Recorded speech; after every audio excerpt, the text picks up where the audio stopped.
मैं यहोवा हूँ, सभी का परमेश्वर हूँ, मेरे लिए कुछ भी असंभव नहीं।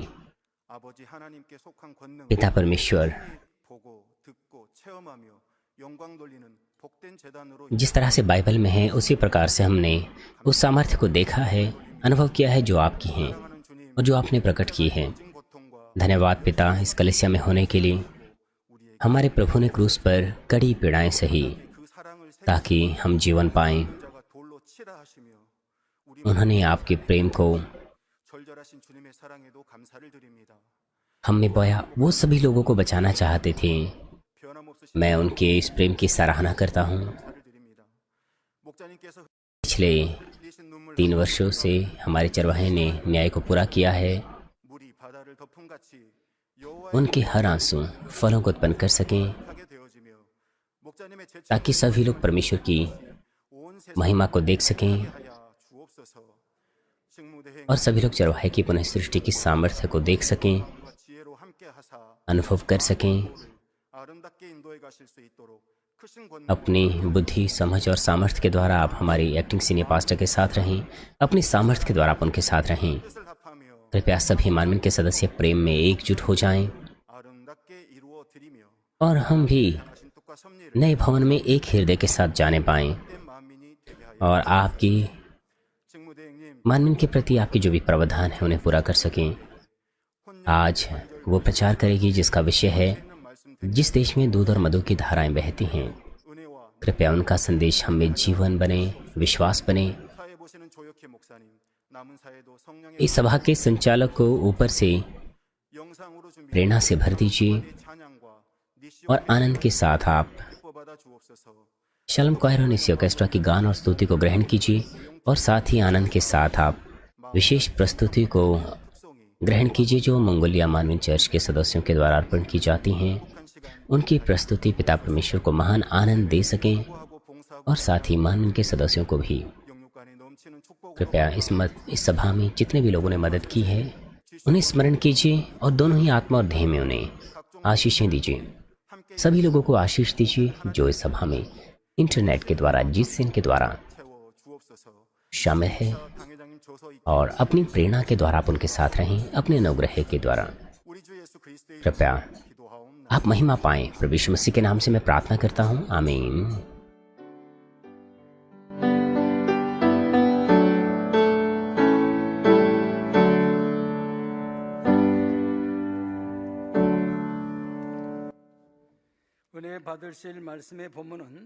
आज संदेश के लिए पवित्र शास्त्र बाइबल से पढ़ा जाएगा गिनती 14 अध्याय 6 से 11 पद। और नून का पुत्र यहोशू और यपुने का पुत्र कालेब जो देश के भेद लेने वालों में से थे, अपने अपने वस्त्र फाड़कर इस्राएलियों की सारी मंडली से कहने लगे कि जिस देश का भेद लेने को हम इधर उधर घूम कर आए हैं वह अत्यंत उत्तम देश है। यदि यहोवा हमसे प्रसन्न हो तो हमको उस देश में जिसमें दूध और मधु की धाराएं बहती हैं पहुंचाकर उसे हमें दे देगा। केवल इतना करो कि तुम यहोवा के विरुद्ध बलवा ना करो और ना तो उस देश के लोगों से डरो, क्योंकि वे हमारी रोटी ठहरेगी। छाया उनके ऊपर से हट गई है और यहोवा हमारे संग है, उनसे ना डरो। तब सारी मंडली चिल्ला उठी कि इनको पथरावा करो। तब यहोवा का तेज सब इस्राएलियों पर प्रकाशमान हुआ। तब यहोवा ने मूसा से कहा, वे लोग कब तक मेरा तिरस्कार करते रहेंगे और मेरे सब आश्चर्य कर्म देखने पर भी कब तक मुझ पर विश्वास न करेंगे। आमीन। 이 백성이 어느 때까지 나를 멸시하겠느냐? 내가 그들 중에 모든 이적을 행한 것도 생각지 아니하고 어느 때까지 나를 믿지 않겠느냐? 아멘. शालोम क्वायर और निसी ऑर्केस्ट्रा परमेश्वर की महिमा करेंगे अपनी स्तुति के द्वारा।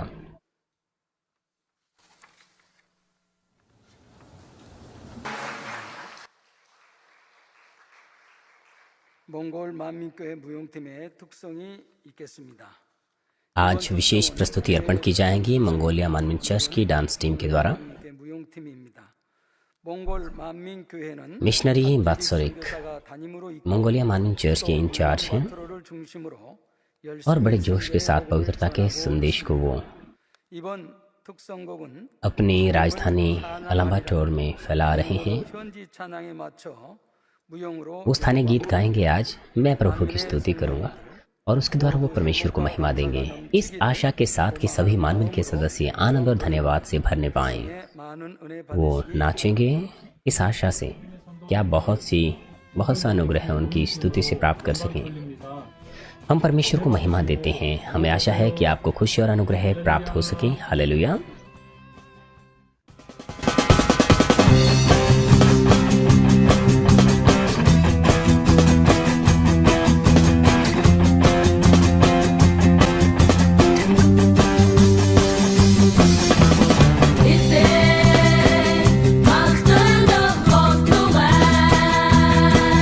मैं उसकी स्तुति करूंगा।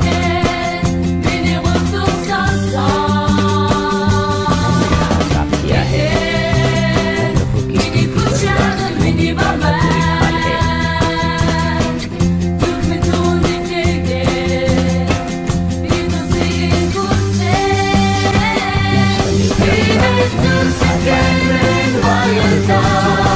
मैं प्रभु की स्तुति करूंगा अपने पूरे हृदय से, आनंद और धन्यवाद के साथ। प्रभु मेरी ताकत है।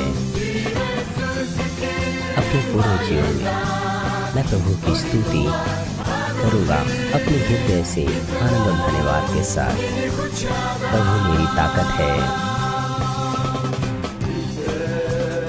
मैं प्रभु की स्तुति करूंगा। वो मेरी प्रार्थनाओं को सुनता है।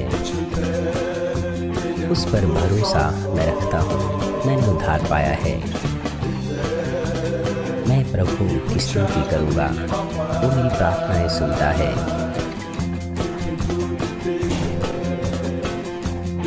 उस पर निर्भर होते हुए मैंने उद्धार पाया है। अपने पूरे जीवन भर मैं प्रभु की स्तुति करूंगा अपने पूरे हृदय से, आनंद और धन्यवाद के साथ। प्रभु मेरी ताकत है। अपने पूरे जीवन मैं प्रभु की स्तुति अपने पूरे हृदय से, आनंद और धन्यवाद के साथ करूंगा। प्रभु मेरी ताकत है।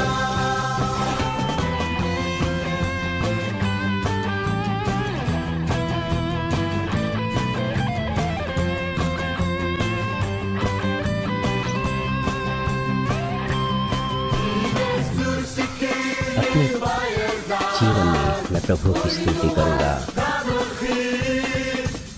हृदय से आनंद और धन्यवाद के साथ स्तुति करूंगा। प्रभु मेरी ताकत है।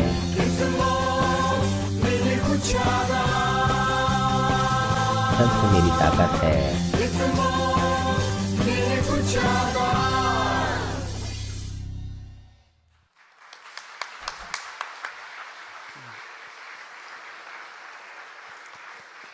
당회장 직무대행이신 이수진 목사님께서 적과 꿀이 흐르는 땅 네 번째 여호와께서 एक्टिंग सीनियर पास्टर सुजन ली प्रचार करेगी, जिसका विषय है जिस देश में दूध और मधु की धाराएं बहती हैं। चौथा सत्र। मंगोलिया मानमिन चर्च की डांस टीम को मैं धन्यवाद देती हूँ आपकी इस सुंदर प्रस्तुति के लिए। फूलों की भेंटों का परिचय मैं आपको देना चाहती हूँ। आज जो फूलों की भेंटें दी गई है वो है संडे स्कूल के गाइडेंस टीचर, डायरेक्टर्स और टीचर्स के द्वारा।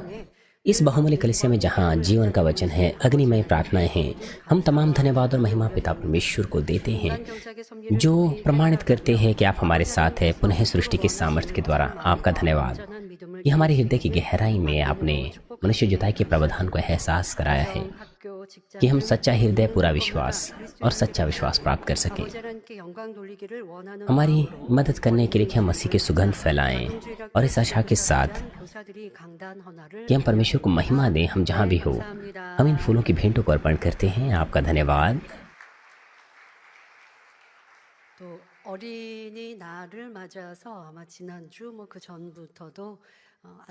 चिल्ड्रंस संडे या चिल्ड्रंस डे को मनाने के लिए जो चिल्ड्रंस संडे स्कूल है, उन्होंने हर बच्चे को गिफ्ट्स दिए हैं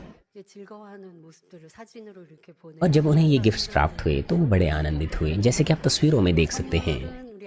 इसलिए ये तस्वीरें हम आपको दिखा रहे हैं। 그리고 전달은 각 교구 지역 संडे स्कूल के 이렇게 전해 주셨는데요.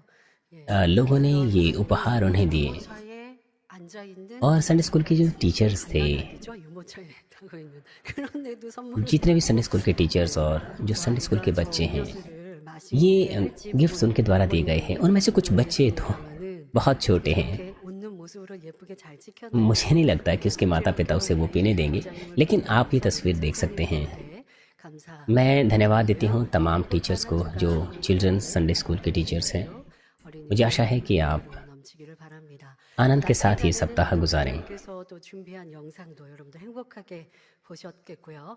다음 주는 어버이 주일을 맞아서 और हमने वीडियो भी देखा था 연로하신 संडे स्कूल ने जो तैयार किया था। 분들은 현장에 और 있을 अगले 때는 सप्ताह पेरेंट्स डे होगा, हम उसमें भी देखेंगे। 준비해 주셨거든요. 근데 지금은 그럴 수 없는 상황이어서 주시은 방송 महिला मिशन और दूसरे चर्च के कार्यकर्ता बीते समय में इन कार्यक्रमों की तैयारी करते थे, लेकिन महामारी के चलते हम ऐसा नहीं कर पाए हैं। 보실 수 있을 겁니다. इसीलिए जो GCN है वो पेरेंट्स डे के दिन प्रोग्राम को ब्रॉडकास्ट करेंगे। मुझे आशा है कि आप आनंद से समय गुजारें। 행복과 기쁨이 넘치 मई परिवार का महीना होता है। आपके सारे परिवार आनंद से भरने पाएं जो पिता परमेश्वर देता है, ताकि आप 더 강건한 बहुत सारी गवाहियां दें 바랍니다. और स्वस्थ रहें, दोनों ही आत्मा और शरीर में। 사랑하는 성도 여러분, 오늘은 젖과 꿀 मसीह में प्रिय भाइयों बहनों, 네 번째 시간입니다. आज ये चौथा सत्र है जिसका विषय है जिस देश में दूध और मधु की धाराएं बहती हैं।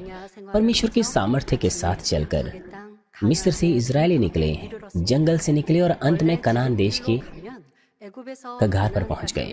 10일 정도 कनान से मिस्र की जो दूरी है केवल 10 दिन चलकर अगर आप जाएं तो 10 दिन की दूरी है।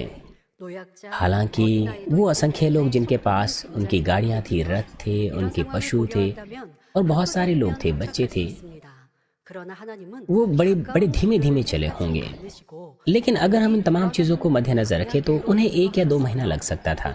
लेकिन परमेश्वर ने उन्हें शॉर्टकट से नहीं निकाला, बल्कि जंगल से, जो बहुत दूर का मार्ग था। 있습니다. 민수기 और 9장 इस बीच में 이틀이든지 한 달 कुछ समय के लिए उन्हें बीच बीच में रुकना पड़ा, जैसे कि बाइबल में भी लिखा है 동안에는 이스라엘 자손이 유진하고 즉 머물러 कि वो जहाँ जहाँ भी रहे बादल उनके साथ साथ चलता रहा, 있으니 한 대로 और जहाँ जहाँ बादल रुकते थे वहाँ वहाँ वो अपने तंबू गाड़ते थे। 이스라엘 백성들도 और जब बादल चलते थे, जब बादल का वो खंभा चलता था तो उन्हें वहाँ से अपना तंबू उठाकर आगे बढ़ना पड़ता था। 뛰어놓으시고 इसलिए वहाँ पर जब तक वो बादल का खंभा आगे ना चले तब तक लोग नहीं चल सकते थे। 움직이지 않았습니다. परमेश्वर ने उनके तंबुओं के पास बादल का खंभा खड़ा किया था, इसलिए जब वो बादल का खंभा नहीं चलता था 자료 화면을 보시면 तब तक वो भी नहीं चल सकते थे। इसलिए एक छोटी सी दूरी को तय करने के लिए भी उन्हें 1 वर्ष लग गया था। वो जो नीली लाइन है ये शॉर्टकट है, 진행한 और ये जो लाल वाली लाइन है 표시하였습니다. ये वो रास्ता था 선으로 जिस पर इजरायली लोग थे, जहाँ से उन्हें लिया गया। वो लाल समुद्र से गुजरते हुए गए। 그러면 하나님은 왜 이스라엘 백성들을 먼 길로 और 인도하셨을까요? उन्होंने वो मार्ग लिया कनान देश में पहुंचने के लिए, मगर क्यों परमेश्वर ने उस लंबे रास्ते से उन्हें लिया? इसका उत्तर निर्गमन 13 अध्याय 17 पद में पाया जाता है। जब फिरौन ने लोगों को जाने की आज्ञा दे दी, तब यद्यपि पलिश्तियों के देश में होकर जो मार्ग जाता था वह छोटा था, तो अभी परमेश्वर यह सोचकर उनको उस मार्ग से नहीं ले गया कि कहीं ऐसा ना हो कि जब ये लोग लड़ाई देखें तब पछताकर मिस्र को लौट जाएं। 길로 가면 इजरायली लोग अगर शॉर्टकट में जाते हैं 블레셋 सा람들과 마주치면 तो उन्हें पलिश्तियों के देश से होकर जाना पड़ता, 하나님께서 जिसका मतलब है कि उन्हें वहां पर युद्ध करना पड़ता। 물론 इसीलिए परमेश्वर ने उस युद्ध से उन्हें बचा दिया।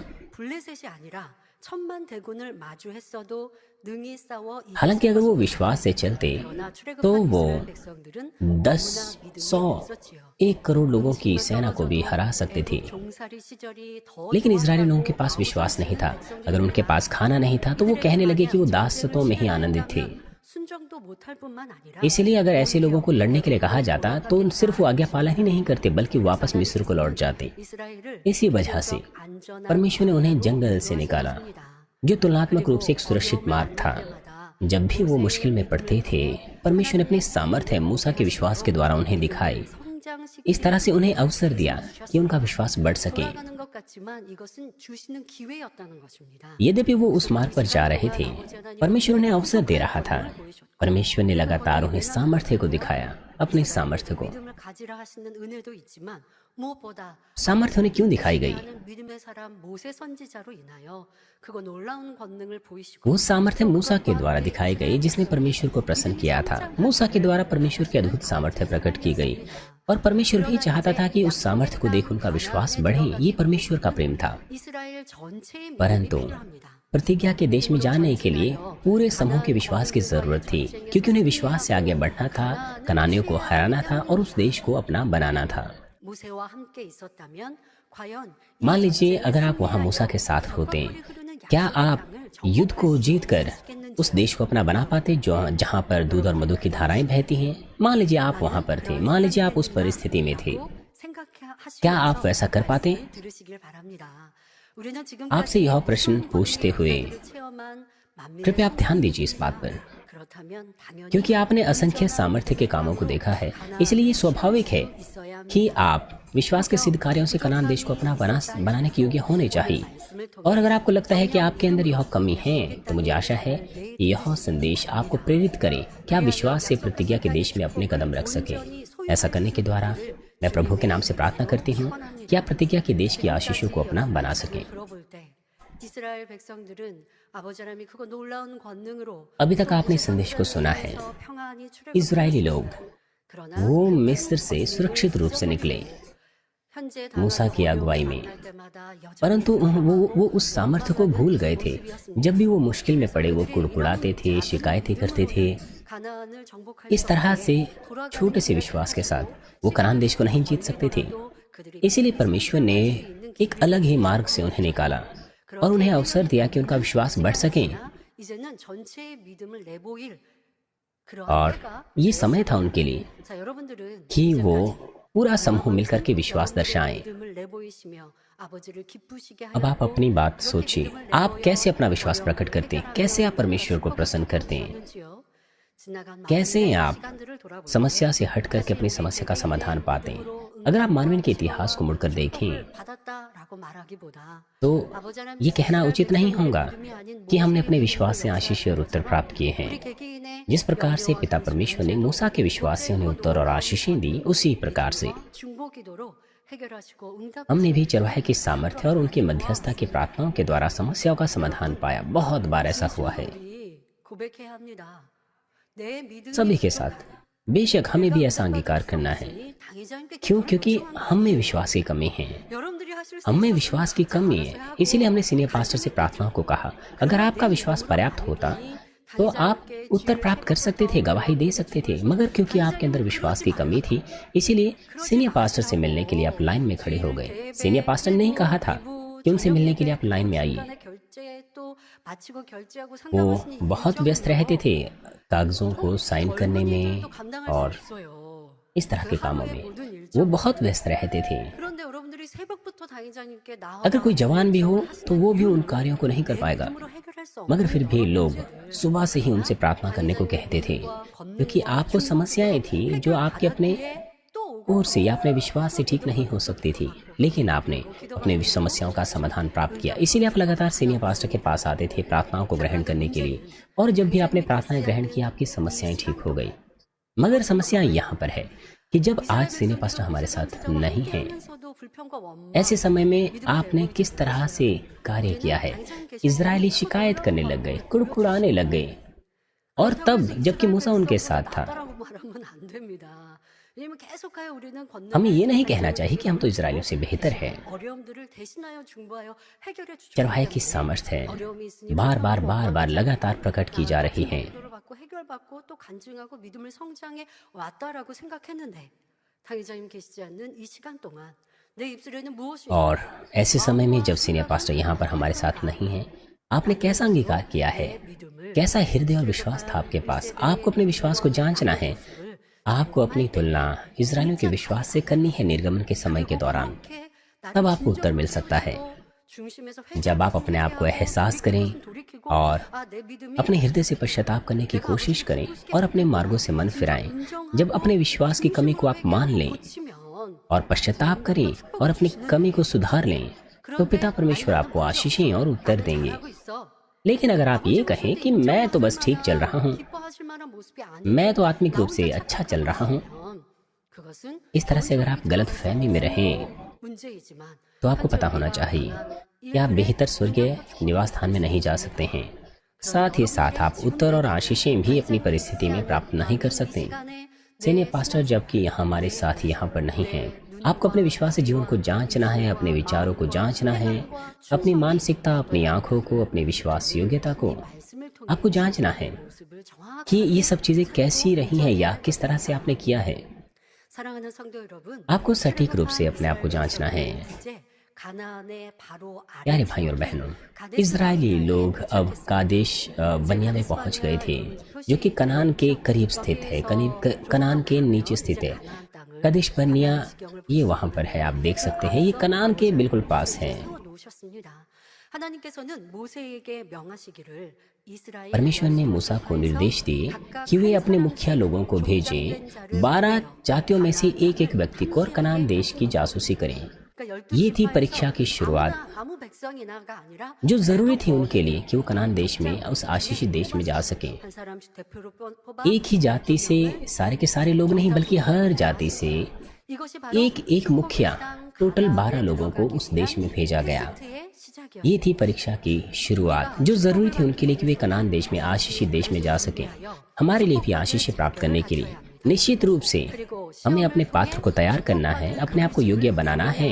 परीक्षा को पास करने के द्वारा हमें अपने आप को आशीषों के योग्य प्रमाणित करना है। 당한 사람으로 나왔지만 अगर हम अब्राहम को देखें तो जो विश्वास का पूर्वज था, आजमाइशों के द्वारा ही वो परमेश्वर के सामने उचित व्यक्ति बन पाया। 그의 믿음이 어떤 परमेश्वर ने बिना किसी वजह के उससे आशीष नहीं दी, बल्कि इसहाक को जब उसने बलिदान भी कर दिया तो इस तरह से उसने दर्शाया कि किस तरह का विश्वास था उसके पास। इसीलिए परमेश्वर ने उसे आशीषों का स्रोत के रूप में आशीष दी। 하신다면 हमने आत्मिक संसार के नियमों को सीखा है विस्तार पूर्वक। 올때 जब आप उन्हें अपनी परिस्थिति पर लागू करते हैं तो आप अपनी आजमाइशों या कठिनाइयों में 죄가 아닌 हताश नहीं होंगे, 테스트인 경우도 있고 क्योंकि 모든 것을 हो सकता है वो चीजें आपके अपने पापों की वजह से आपके ऊपर आई हो या आपके विश्वास की परीक्षा की वजह से आई हो, लेकिन आपको सही रूप से उसे पहचानना है और उसके अनुसार कार्य करना है। यद्यपि परमेश्वर सब बातें जानता है, मगर वो हमें परीक्षा देता है और आशीष तभी देता है जब हम उस परीक्षा से पार निकलें, अन्यथा शैतान दोष लगाता है 사단이 송사하고 और 하나님도 फिर परमेश्वर न्याय परमेश्वर नहीं रह जाएगा। 수가 없기 때문입니다. 하나님은 정확한 공의의 하나님이시고 그리해야 심판자가 되시죠. परमेश्वर सटीक रूप से न्याय का पालन करता है और न्याय को लागू करता है। 하나님이 심판자가 되실 수 없어요. ये नियम है, अगर परमेश्वर इन नियम को बदल दे तो परमेश्वर न्याय नहीं हो सकता। 그러나 아버지는 정확한 इसीलिए अंधकार की जो ताकतें हैं उनके विरुद्ध बलवा करेगी। इसीलिए परमेश्वर 받을 그르심을 안다면 चीजों पर सटीक न्याय का 그때에 पालन करता है। 시험을 연단을 허락하시고 그 시험을 잘 통과하면 원수마귀 사단에게도 जब हम उन्हें समझते हैं, जानते हैं, उचित समय में परमेश्वर हमें परीक्षा देता है और जब हम उन परीक्षाओं को पार करते हैं तो परमेश्वर कहता है कि देखो उसने परीक्षा को पार कर दिया है, मुझे महिमा दी है। 축복을 받기 तो परमेश्वर हमें आशीष देता है, हमें उत्तर देता है। 할 때도 어려움이 닥치는 경우가 जब आप कोई शपथ प्रार्थना करते हैं या शपथ के उपवास करते हैं 있다면 오직 감사하고 기뻐하며 더욱 하나님을 तो आप 기쁘시게 अपने आप को समस्या में पा सकते हैं।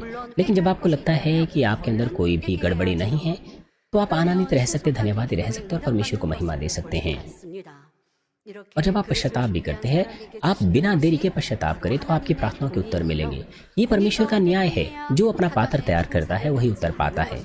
ये चीजें जब न्याय अनुसार होती है तो शैतान की ओर से कोई दोष नहीं होता। 하여 가나안 땅을 정탐한 후에 पूरे के पूरे समूह को प्रदर्शित करते हुए 12 जो जासूस थे 40일 동안 वो कनान देश में 40 दिनों तक जासूसी के लिए गए। 그 땅 जैसे कि उन्होंने अपेक्षा की थी, उस देश में दूध और मधु की धाराएं बहती थी, 너무나 탐스러웠습니다. 그러나 문제가 있었습니다.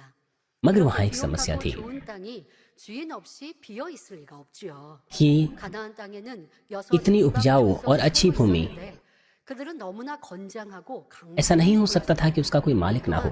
वहाँ के लोग बहुत बड़े बड़े थे, बहुत ताकतवर थे। उनका जो शहर था वो बहुत बड़ा था और ऐसा लगता था कि उससे जीतना मुश्किल है।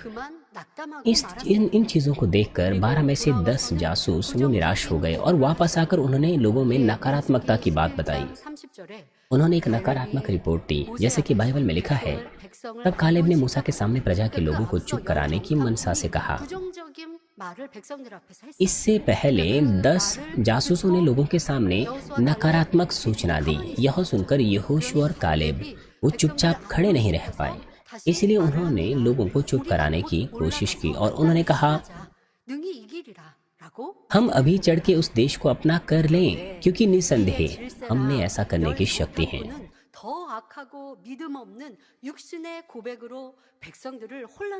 पर जो पुरुष उसके संग गए थे उन्होंने कहा, उन लोगों पर चढ़ने की शक्ति हम में नहीं है, क्योंकि वे हमसे बलवान हैं। जब यहोशू और कालेब ने इस तरह की बात की कि हम उसे अपना बना देंगे, तो वो जो 10 जासूस थे वो और भी लोगों को भड़काने लग गए और उन्होंने इस तरह की बात कही और उन्होंने इजरायलियों के सामने उस देश की जिसका भेद उन्हें लेने को भेजा गया था, यह कहकर निंदा भी की कि वह देश जिसका भेद हम लेने गए थे ऐसा है जो अपने निवासियों को निगल जाए, और जितने पुरुष हमने उसमें देखे वे सब के सब बड़े डील डॉल के हैं। फिर हमने वहां नपीलों को अर्थात नपीली जाति वाले अनाक वंशों को देखा, और हम अपनी दृष्टि में तो उनके सामने टिड्डे के समान दिखाई पड़ते थे और ऐसे ही उनकी दृष्टि में मालूम पड़ते थे। आने देते हैं तो वो और अधिक बुराई उत्पन्न करते हैं, नकारात्मक बातें उत्पन्न करते हैं। 10 जासूसों ने जब इस तरह की सूचना दी तो उन्होंने हालांकि ये कहा कि वो देश अच्छा है, दूध और मधु की धाराएं वहां बहती हैं, मगर उनके शारीरिक विचारों ने उन्हें उनकी वास्तविकता को उनके सामने रखा और उन्होंने कहा कि उस देश को लेना बहुत मुश्किल है। परंतु कालेब ने कहा कि नहीं, हम अभी चढ़ करके उस देश को अपना कर सकते हैं। लेकिन वो जो 10 जासूस थे कि हम वहां नहीं जा सकते, वो ये कहने लगे, अगर हम वहां जाएंगे तो हम मर जाएंगे, हम अद्भुत कष्टों का सामना करेंगे, ये उन्होंने कहा।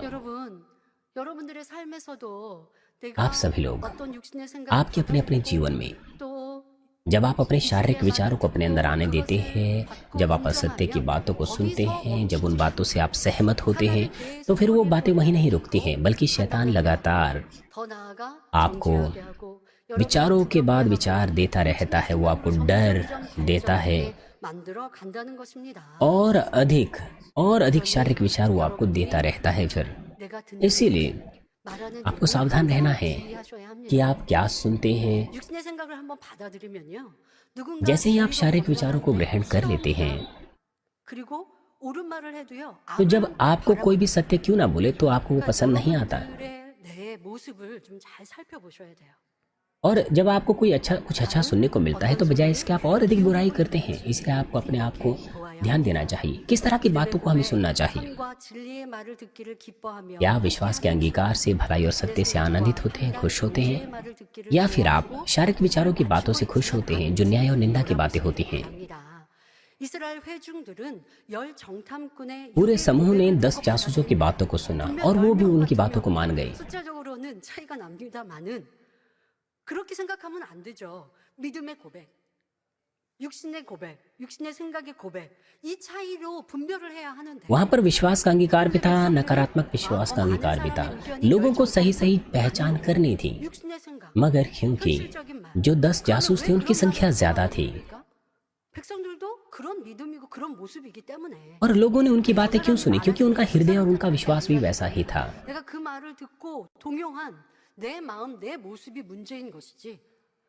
लोगों को जासूसों पर दोष नहीं लगाना चाहिए था, समस्या उनके अपने हृदय में थी। वो ऐसी बातों में आसानी से आ गए। आपको दूसरों पर दोष नहीं लगाना चाहिए जो आपको बुरी बातें बोलते हैं। आपको अपने आप को जांचना चाहिए कि क्यों आपने ऐसी बातों को ग्रहण किया। यदि आप इस बात को देखें कि कोई बात उचित नहीं है, अगर आप इस बात को देखते हैं कि कोई बात असत्य की है, तो फिर आपको उसे सुनना रोक देना है और आप शैतान को दूर कर सकते हैं और उस व्यक्ति को चुप कर सकते हैं।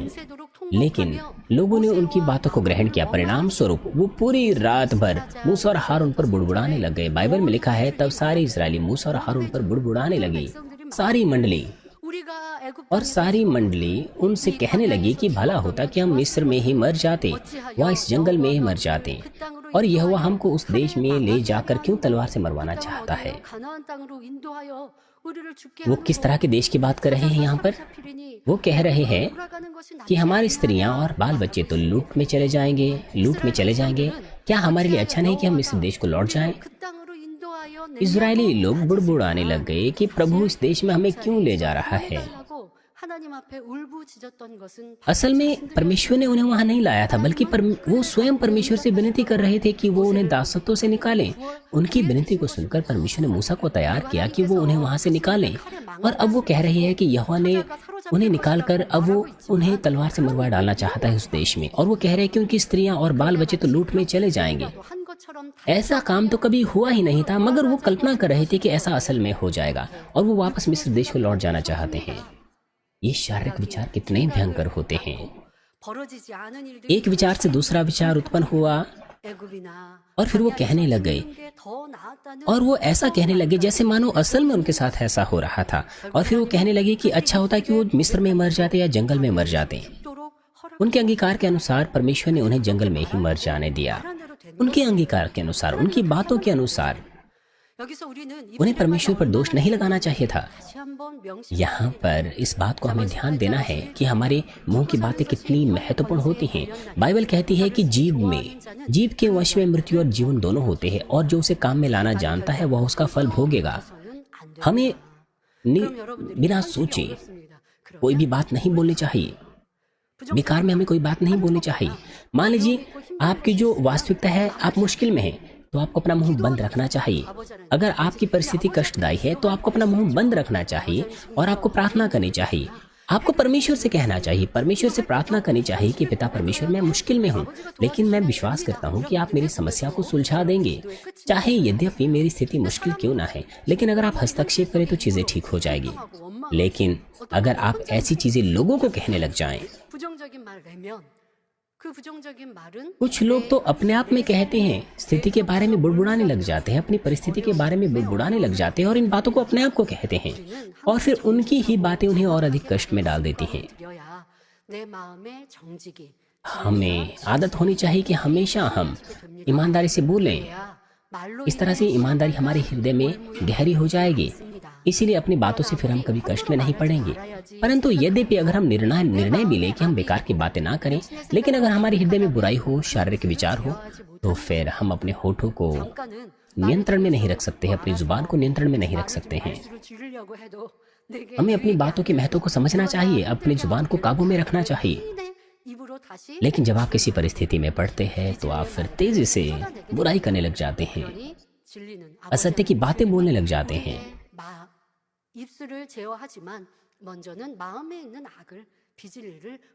इसीलिए हमें अपने हृदय से बुराई को दूर कर लेना है। केवल तभी हमारी बातें साफ सुथरी हो सकती हैं। लेकिन जब हम बेकार की बातें करते हैं तो हमें अपनी बातें तक याद नहीं रह पाती, और इस वजह से हम पश्चाताप नहीं कर पाते और पाप की दीवार बनी रहती है और हमारे कष्ट लगातार चलते रहते हैं, और फिर भी हम नहीं जानते कि ऐसा क्यों है। अपनी मुश्किलों में आपको कारण ढूंढना चाहिए और उसे पश्चाताप करना चाहिए। केवल तभी आपकी मुश्किलें दूर होगी। मान लीजिए आपको कोई बीमारी लग गई, तो फिर अपनी पाप की दीवार को आपको खोजना है, उस पाप की दीवार को ढा देना है, तभी बीमारी दूर होगी। मगर यदि आप, मान लीजिए आपने कोई बात कह दी, यदि आप कोई बात आसानी से कह देते हैं तो कहकर आप उसे भूल जाते हैं, और फिर आप कहते हैं कि मैंने ये कब कहा। इसी वजह से आप कारण नहीं ढूंढ पाते कि ऐसी चीजें आपके साथ क्यों हुई है। इसी वजह से अपनी समस्या का समाधान आप नहीं पा पाते। अगर आप बुद्धिमान हो तो अपनी बातों को आप सावधानी से बोलिए और आवश्यक चीजों को ही बोलिए, और केवल सकारात्मक अंगीकार ही कीजिए। मैं आपसे विनती करती हूँ कि अपनी जुबान को काबू में रखें, केवल सत्य और विश्वास, भलाई और सत्य की बातें ही बोलें। कृपया इस बात को ध्यान दें कि आपकी बातें आपके परिवार के और चर्च के संगी सदस्यों के विश्वास को भी छीन सकती हैं, जिस तरह से जासूसों के अंगीकार के द्वारा हुआ। आपके विश्वास की कमी की वजह से लोग पाप कर सकते हैं, जैसे कि इन 10 जासूसों के मामलों में हुआ। इसीलिए चर्च के लीडर्स, चर्च के कार्यकर्ताओं को जांचना चाहिए कि किस तरह की बातें वे बोलते हैं। उन्हें हमेशा सावधान रहना चाहिए।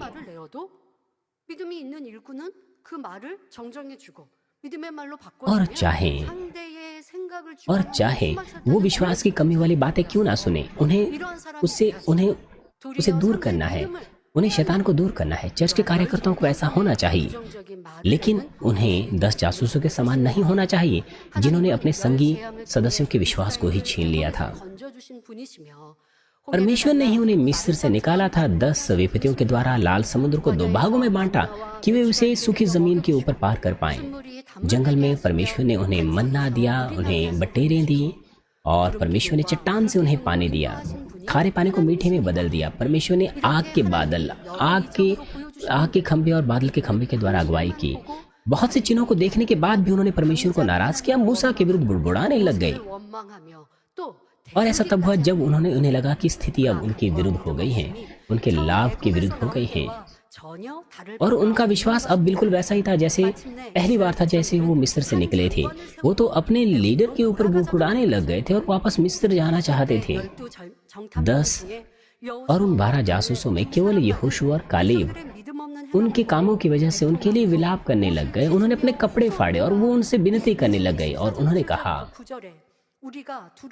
कि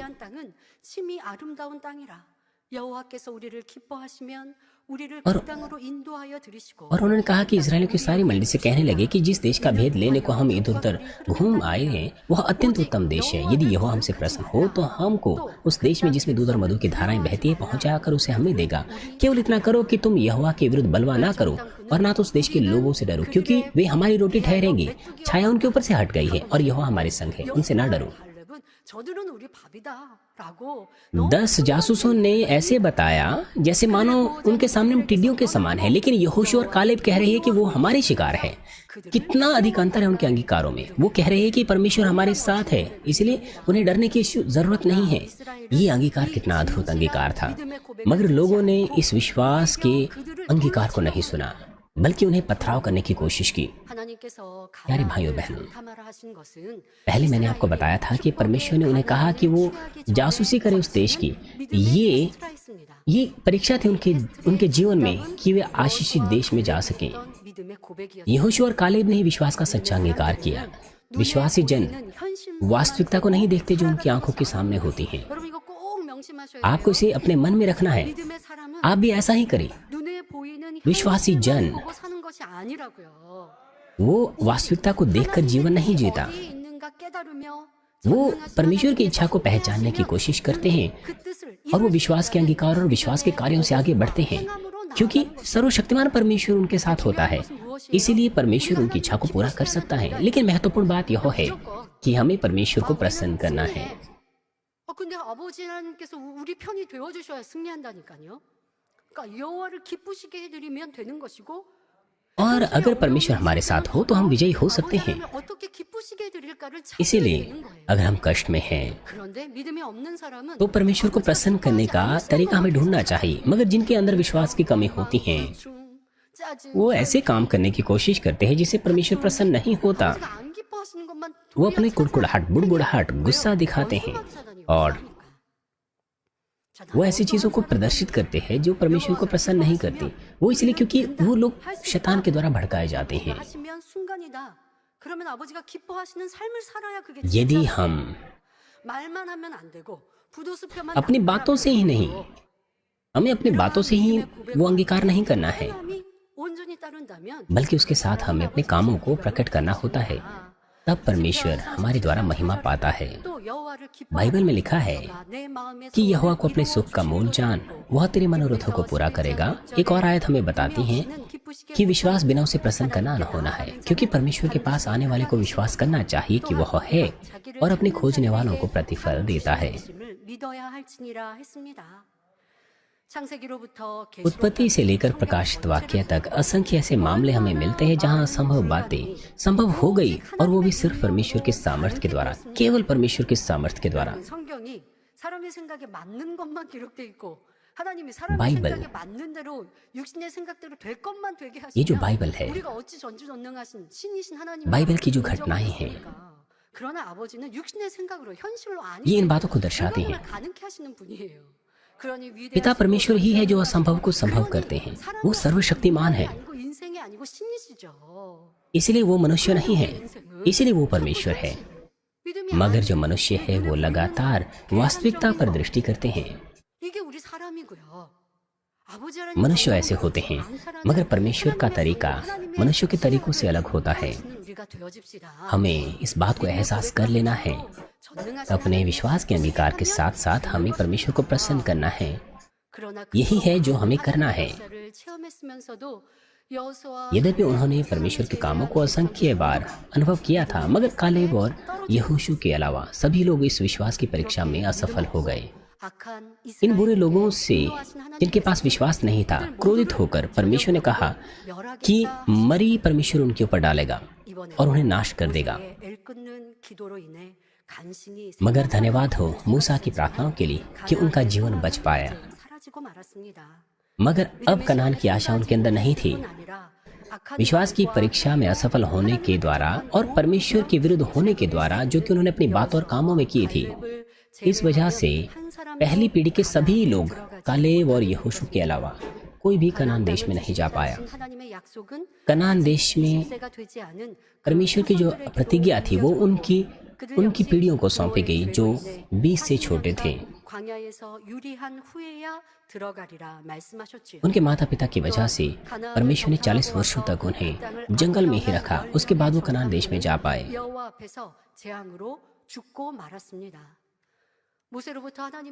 इस्राएली लोग जिन्होंने परमेश्वर के इस क्रोध का संदेश सुना और 10 जासूसों की इन बातों को सुना और वो बहुत अधिक रोने लगे, कुड़कुड़ाने लगे, जैसे कि हमने अभी पढ़ा भी।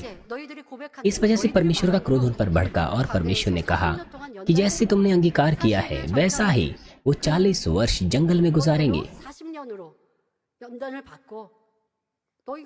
परमेश्वर ने कहा कि वो 40 वर्षों तक आजमाइशों में रहेंगे और अपने अंगीकार के अनुसार वो जंगल में मर जाएंगे और उनकी अगली पीढ़ी कनान देश में जा पाएगी।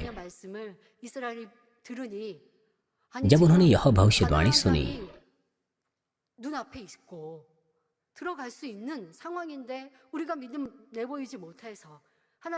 कनान देश उनकी आंखों के सामने था और जब उन्हें बताया गया कि वो अब कनान देश में नहीं जा पाएंगे, तो उन्हें निरंतर पश्चाताप करना चाहिए था, अपने आप को नम्र करना चाहिए था।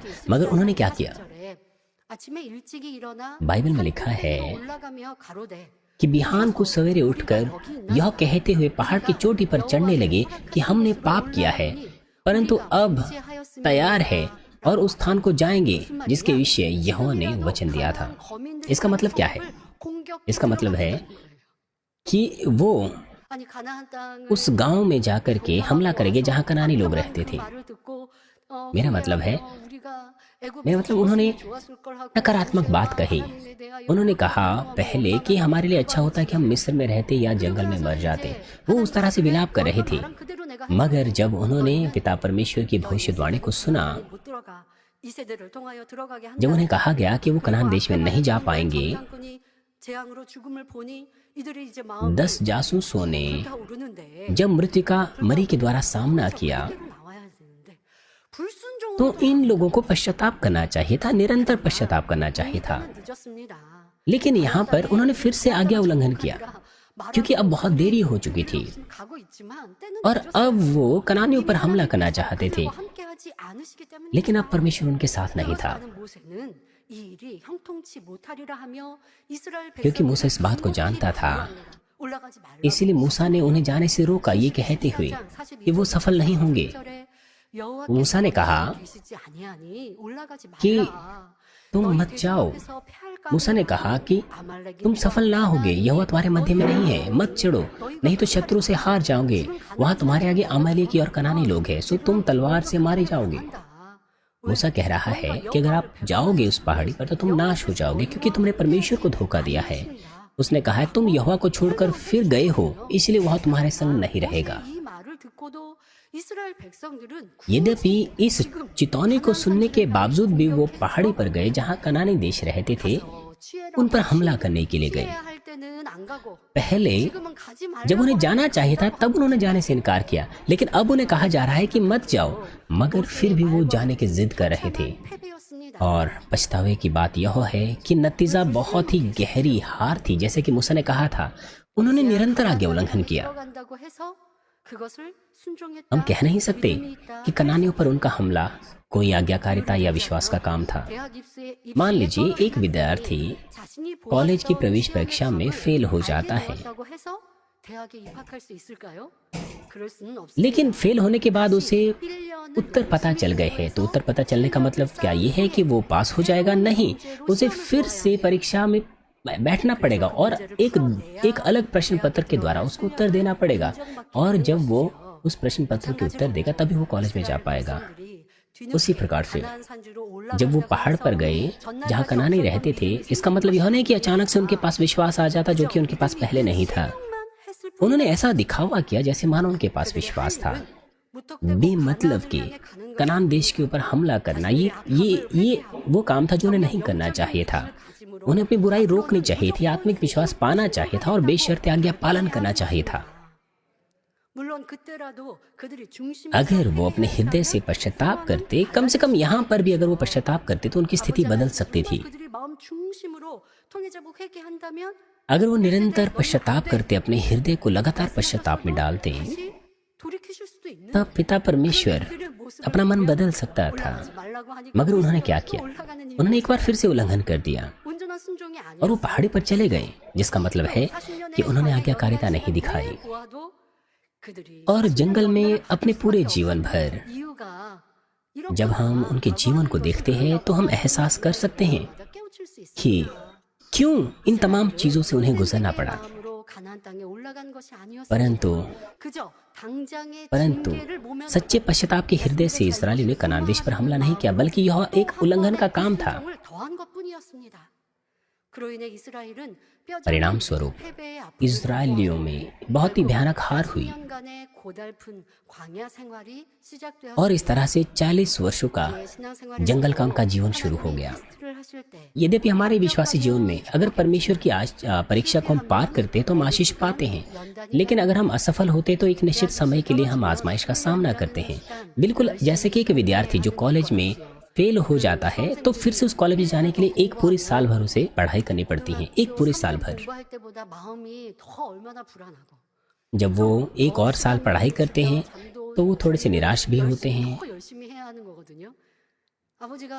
उन्हें अपने सोने के समय को कम करना पड़ता है और भी अधिक मेहनत से उन्हें पढ़ाई करनी पड़ती है।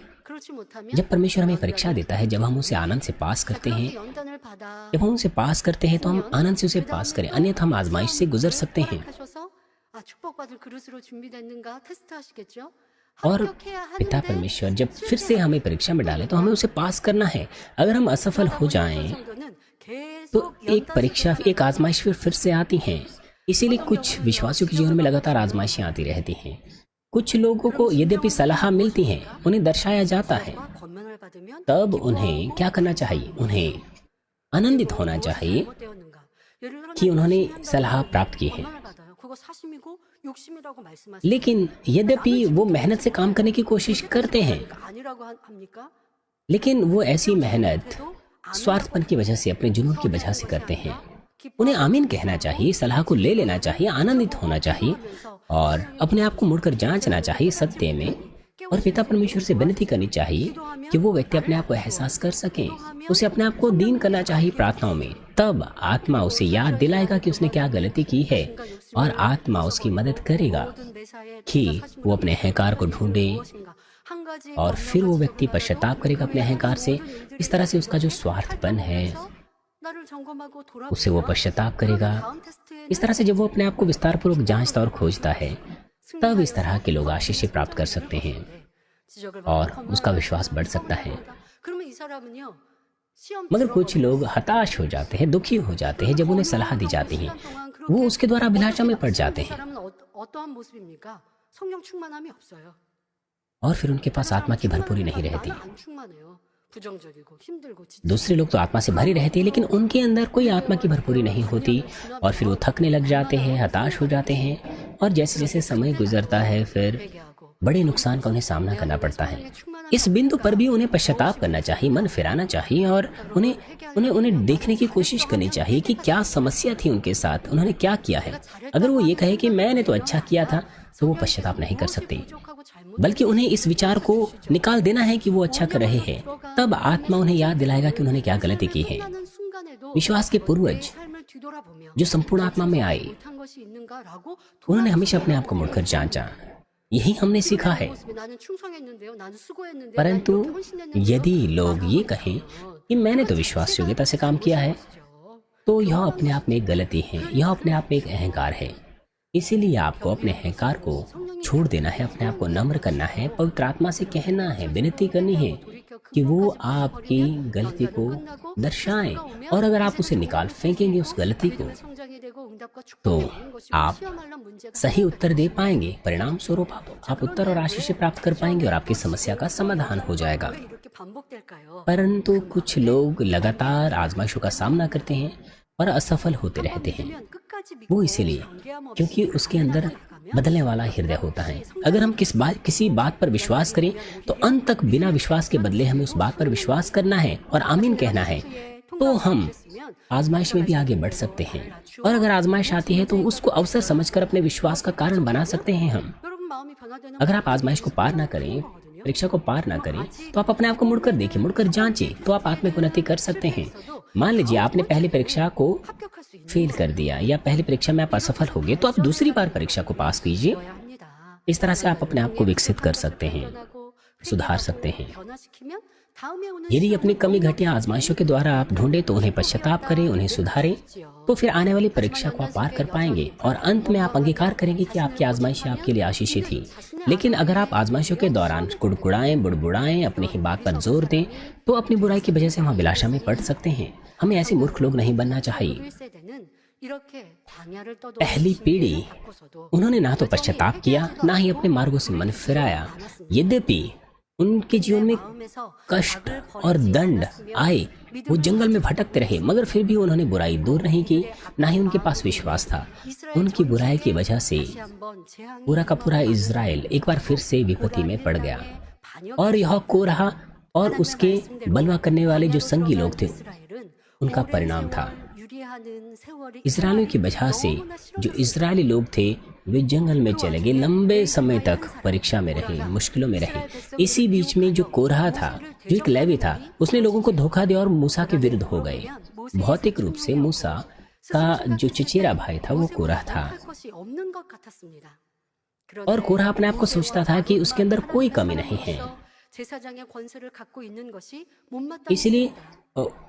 इसलिए उसे लगा कि केवल मूसा ही हारून है जो परमेश्वर से बातें करते हैं। इस तरह से उसने करीबन 250 लोगों को अपने साथ लेकर मूसा और हारून के विरुद्ध हो गए। कोरह और उसके संगी लोगों ने मूसा से कहा कि तुमने तो बहुत किया, अब बस करो, क्योंकि सारी मंडली का एक एक मनुष्य पवित्र है और यहोवा उनके मध्य में रहता है, इसलिए तुम यहोवा की मंडली के ऊंची पद वाले क्यों बन बैठे हो। मगर यह बात सत्य नहीं थी। मूसा और हारून कब उन्होंने अपनी सीमा को लांगा, कब उन्होंने कहा कि हम ऊंचे पद वाले लोग हैं। ये परमेश्वर था जिसने उन्हें ऊंचा किया और उन्हें एक लीडर के रूप में नियुक्त किया। जब सबसे पहली बार परमेश्वर ने मूसा को इजराइलियों को मिस्र से निकालने के लिए कहा, तब मूसा ने क्या जवाब दिया। मूसा ने कहा कि मैं उन्हें कैसे निकाल सकता हूँ। सबसे पहले तो वो एक तरह से इनकार की दशा में आ गया था। इसी वजह से परमेश्वर ने प्रमाण दिखाए कि परमेश्वर मूसा के साथ है और उसे निश्चित किया ताकि लोग उस पर विश्वास करें। लेकिन वो ये भी कहता है कि तमाम प्रजा के लोग, मंडी के लोग पवित्र है और लोग परमेश्वर उनके मध्य में है। अगर वो सचमुच पवित्र होते तो हर समस्या का समाधान वो प्राप्त करते। वो कभी भी कुड़कुड़ाते बुड़बुड़ाते नहीं, परमेश्वर के विरुद्ध नहीं होते। अगर वो सचमुच पवित्र होते। परमेश्वर जब सीनै पर्वत पर आया तब लोग क्या कह रहे थे। परमेश्वर शांति से वहां नहीं उतरा था, बल्कि परमेश्वर जब वहां उतरा, परमेश्वर के उस उपस्थिति से लोग डर गए थे और लोग मूसा से कहने लगे कि वो परमेश्वर की आवाज को नहीं सुनना चाहते हैं। वो दर्शाता है कि वो पवित्र नहीं थे। 마음과 상황을 아시고 पिता परमेश्वर उनके हृदय को जानते थे। 모세 선지자는 하나님의 말씀을 대신하여 इसीलिए पिता परमेश्वर ने केवल मूसा से बातें की और मूसा के द्वारा पिता परमेश्वर ने अपने संदेश को लोगों में दिया। 백성이 मगर कोरा क्या कहता है? वो कह रहा है कि पूरी मंडली पवित्र है, एक एक मनुष्य पवित्र है। 그러니 교만하다라고 말하고 있지만 तो फिर तुम यहोवा की मंडली में ऊंचे पद वाले क्यों बन बैठे हो? ये जो बात उन्होंने कही थी ये सत्य नहीं थी। 회중이 선에서가 아니라 모세 परमेश्वर 선지자 उनके मध्य में था। 때문이었습니다. परमेश्वर उनके मध्य में इसलिए नहीं था कि वो भले थे, बल्कि मूसा की वजह से था। 이 백성들이 परमेश्वर ने बार बार मूसा को कहा कि वो उन्हें नाश कर देगा, 때마다 모세 선지자는 아버지 하나님 그러지 여호와 하나님 मगर परमेश्वर ने जब जब ऐसा कहा, मूसा ने परमेश्वर से विनती की कि परमेश्वर आप ऐसा मत कीजिए, 하고 내 목숨까지 उन्हें क्षमा कीजिए। 구원한 게 모세 선지자인데 मूसा ने उनकी क्षमा मांगी, 모세 선지자나 회중이나 너나 나나 다 똑같다. परंतु कोरहा कहता है कि सारी मंडली का एक एक मनुष्य पवित्र है। 모세 선지자 때문에 여호와 하나님이 이스라엘과 इस तरह की बुरी बातें 모세가 없었다면 परमेश्वर उनके मध्य में इसीलिए था क्योंकि मूसा 그러나 고라는 ने विश्वास दिखाया। मूसा की वजह से, इसलिए नहीं कि सारी मंडली पवित्र थी, इसलिए नहीं, 하고 있습니다. मगर कोरहा मूसा और हारून के विरुद्ध हो गए, झूठ बोलने के द्वारा, 이런 말을 하고 अपनी झूठी बातों के द्वारा। 또 उनका कहने का मतलब ये था कि तुम कौन हो, तुम हमारे लीडर कैसे बन सकते हो। 모세에게 하는 말은 더 기가 막혀. और अबीराम, कोरहा, दातान, 곧 모세가 우리를 ये सब मूसा के विरुद्ध हो गए और वो ये कहने लग गए 못 돌아갔는데 젖과 꿀이 흐르는 땅에서 कि तुम देश यहाँ पर हमें जंगल में इसलिए लाए हो, इसलिए नहीं कि हमें दूध और मधु की धाराओं के देश में ले जाएं, बल्कि इसलिए कि इस जंगल में हमें मार डालो। 젖과 꿀이 흐르는 땅이라고 말하고 있어요. 이끌어내요. 광야에서 죽이려 함이 어찌 और वो कह रहे हैं 오히려 스스로 우리 위에 왕이 되려 하느냐. 모세가 왕이 कि तुमने हमें बोझ के तले डाल दिया है। 젖과 꿀이 흐르는 땅 उनका कहने का मतलब ये था कि मूसा उनका राजा बनने की कोशिश कर रहा है 에서 나가게 해달라고 और वो ये कह रहे हैं कि मिस्र तो वो देश था जहाँ दूध और मधु की धाराएं बहती थी, तुम वहां से इसलिए निकाल आए हो कि हमें जंगल में मारो। अगर मिस्र देश सचमुच दूध और मधु की धाराओं का बहता हुआ देश होता तो परमेश्वर उन्हें क्यों मिस्र से निकालता? 그런데 지금은요. क्यों वो परमेश्वर से विनती करते कि हमें दासत्वों से छुड़ाओ? बेशक मिस्र ऐसा देश नहीं था, मगर क्योंकि वे लोग कुड़कुड़ा और बुड़बुड़ाहट से, शिकायतों से भरे थे, इसीलिए उन्होंने अपना मन बदल दिया। ये बातें कहकर, वो बातें कहकर 선했던 게 악해지고 हमारे ऊपर भी ये लागू हो सकता है। 그런데 이 지금 이들의 말을 통해 जिन बातों को हम नापसंद करते थे, अब हमने उन्हें फिर से पसंद करना शुरू कर दिया। उनकी इन बातों के द्वारा हमें अपने आप को भी जांचना चाहिए। 가족 안에도 그렇지 않습니까? हमारे परिवारों में भी ऐसा हो सकता है। पति पत्नी जब आपस में वाद विवाद करते हैं 이런 우리의 사람의 तो 경계하고 वे 악한 마음과 간사한 ऐसी ऐसी बातें करते हैं जो नहीं करनी चाहिए। लोगों के अंदर इस तरह का बदले वाला हृदय होता है, कपटीपन होता है। वो लोग इस तरह से मूसा के विरुद्ध कुड़कुड़ाने लग गए। 하나님의 뜻을 मूसा ने पहले से परमेश्वर की इच्छा को सटीक रूप से उन्हें बता दिया था 이러고 했지. और कनान देश में उनकी अगुवाई कर रहा था। परमेश्वर की इच्छा उन्हें जंगल में मारने की नहीं थी, ना मूसा की थी। 불순종하고 और बजाय इसके जब कभी भी वो मुश्किल में थे, उनकी अनाज्ञाकारिता और बुराई के चलते, तब मूसा ने परमेश्वर से विनती की अपने जीवन को जोखिम में डालते हुए और उन्हें बचाया। ऐसा होने के बावजूद भी 다 뒤집어 씌우고 उन्होंने 자신들이 가나안에 들어가지 सब बातों के लिए मूसा पर दोष लगाया और कनान देश में ना जाने के लिए मूसा को जिम्मेदार ठहराया। 한 적이 결코 없건을 이렇게 यद्यपि मूसा ने अपने आप को कोई राजा ठहराने की कोशिश नहीं की थी, मगर उन्होंने इस तरह का झूठ बोलकर के लोगों को धोखा दिया और मूसा पर इस तरह का दोष लगाया। और जब मूसा ने ये बातें सुनी 선지자의 마음이 어떠했을까요? 진짜 탄식에 탄식이 तो आप 났겠죠. तो आप कल्पना कर सकते कि मूसा को कैसा लगा होगा।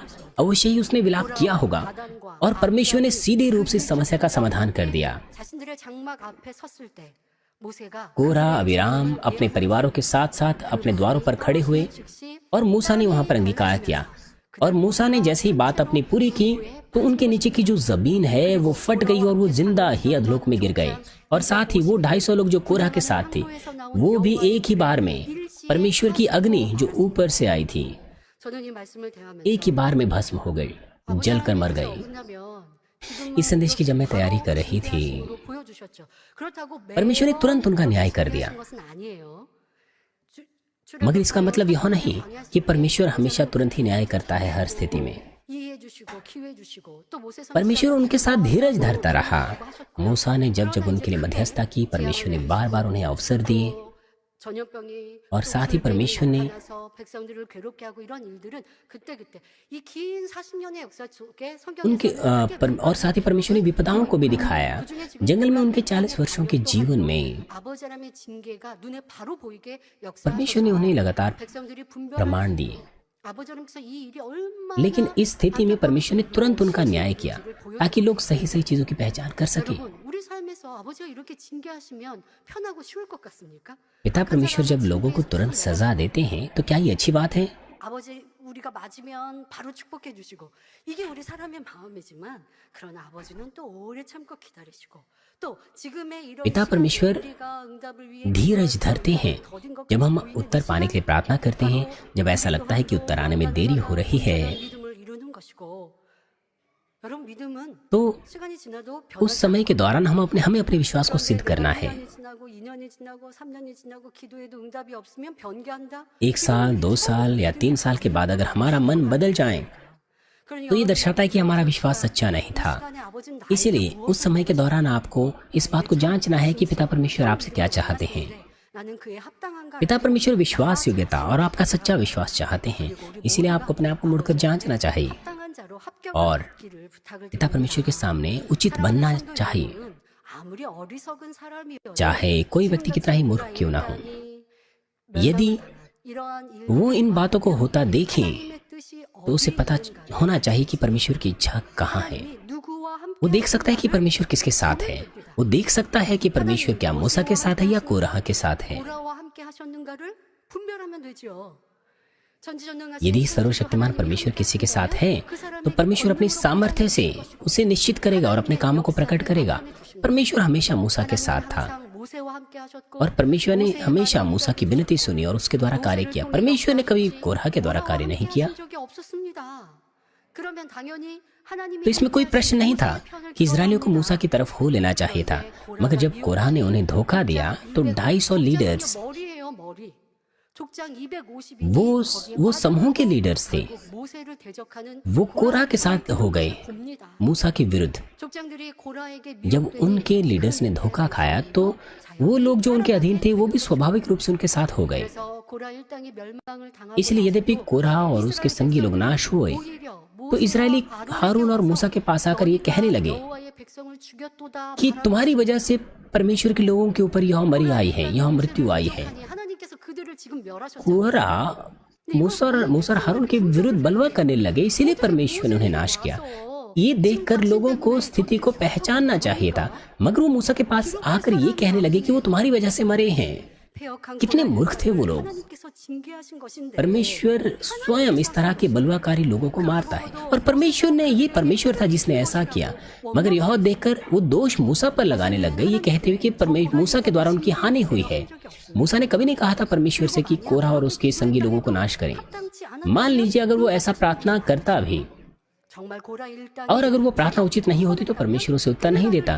कोरह और उसके संगी लोग अगर भले होते तो कभी उनका नुकसान नहीं होता, मगर फिर भी इजरायली मूसा से यह कहकर नाराजगी दिखाने लग गए कि उनकी वजह से यह नुकसान हुआ है। इस दृश्य को देखकर हम देख सकते हैं कि यह स्वाभाविक था कि वे हारे जब उन्होंने कनानियों पर हमला किया। 지금 광야에서 40년 동안 유리하며 이 연단을 받는 이유가 얼마나 타당한지를 알 수 있습니다. हम जानते हैं कि यह स्वाभाविक था कि वो 40 वर्षों तक जंगल में भटकते रहे। पहले ही अगर ईमानदारी से वो पश्चाताप करते और इस बात को मान लेते कि उनकी बुराई की वजह से वो कनान देश में नहीं जा पाए, तो फिर वो कोरह के साथ क्या प्रतिक्रिया देते? वो उसके साथ नहीं होते। मगर क्योंकि इस्राएलियों ने बुराई को दूर नहीं किया था,